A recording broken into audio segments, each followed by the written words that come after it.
busog oh.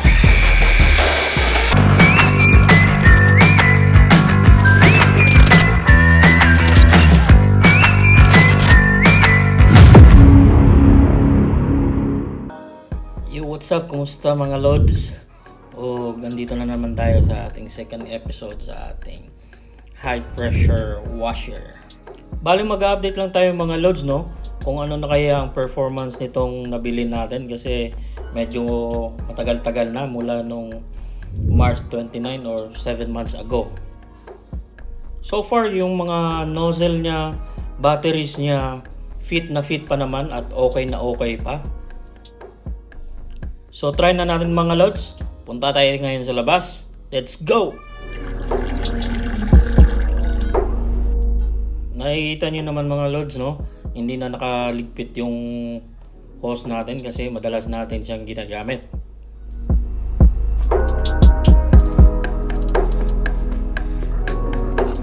Same as usual, kailangan nating ilubog ng maayos yung kabilang dulo ng hose para maayos yung paghigop ng tubig papunta doon sa pressure washer natin.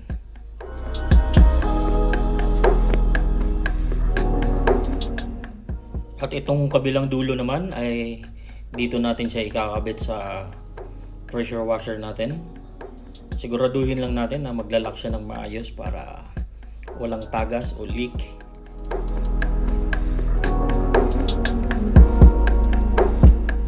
So ayun guys, no, siguraduhin lang talaga natin nakalubog siya para maayos yung buga o higop ng tubig papunta dun sa pressure washer natin. So alright, balang gagawin natin ngayon is maglilinis tayo ng bike kasi ginamit natin ito nung nakarang araw na umuulan at hindi natin nalinis. So ito ang gagawin natin ngayon. Let's go!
Alright, so tapos na tayo ngayon maglinis ng ating bike at magpapalit ako ngayon ng nozzle guys, yung straight ang buga, yung buo. Yun ang gagawin natin ngayon dahil mag-i-spray tayo ngayon sa may labas kasi medyo maputik dahil doon sa, yun nga, laging umuulan. So, ito ang gagamitin natin ngayon.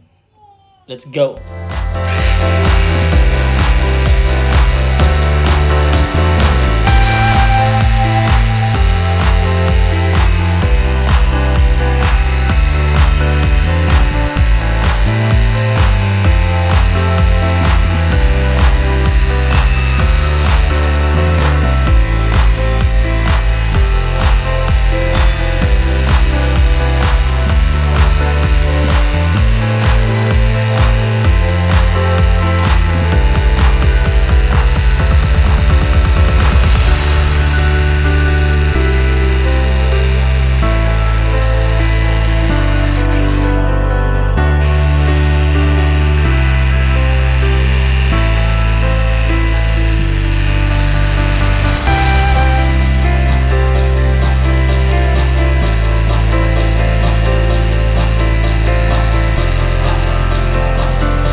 Ngayon tapos na tayo sa labas, dito naman tayo sa loob kasi medyo maputik yung palakad-lakad natin.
That's all for today mga Lods. Nakita nyo naman kung anong ginawa natin ngayon. At ayos na ayos pa yung pressure washer natin. May konting pahabol tayo mga Lods. Screen window sa likod. Tirahin na natin. Nakita nyo naman mga Lods mga ginawa natin ngayon. No? Isang battery pa lang ang nagamit natin. So kayo na ang humusga. After 7 months natin ginagamit. Madalas ginagamit. Lalo na sa paglilinis ng kung ano-ano man dyan sa bahay at sa sasakyan, kung ano man, madalas natin itong ginagamit mga Lods. So, sulit na sulit yung pressure washer natin. Lalo na pag may extra battery ka. Hanggang sa muli mga Lods, ito inyong lingkod, Bisaya Vlog. Nagsasabing maraming salamat Good vibes. Ciao.